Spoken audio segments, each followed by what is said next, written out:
અમેરિકાના president Donald ટ્રમ્પના પુત્ર ડોનાલ્ડ ટ્રમ્પ જુનિયર છેલ્લા 2 દિવસથી ભારતની યાત્રાએ છે ત્યારે તેઓએ સુરક્ષા એજન્સીના ઘેરા વચ્ચે પોતાની ભારત યાત્રાની શરૂઆત આગ્રા તાજમહેલથી કરી છે. જોકે ઇન્ડિયાની આન બાન અને શાન એવા ભારતનું ઘરેણું તાજમહેલ જોઈ ભલભલાના હૈયા ડોલી જાય છે.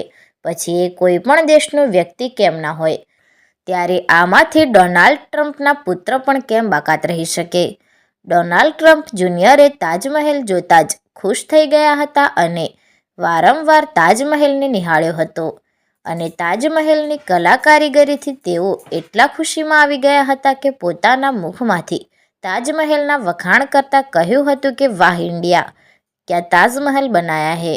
જોકે તાજમહેલની ઝલકથી ખુશ ડોનાલ્ડ ટ્રમ્પ જુનિયરે અલગ અલગ એંગલથી પોતાના ફોટો પણ શૂટ કર્યા હતા. દર્શક મિત્રો, માત્ર ભારત જ નહીં, પૂરા વિશ્વના કોઈ પણ વ્યક્તિને તાજમહેલને જોઈ એકવાર નહીં અનેકવાર તેની કલાકારીગરી પ્રત્યે સલામ કરવાનું મન થાય.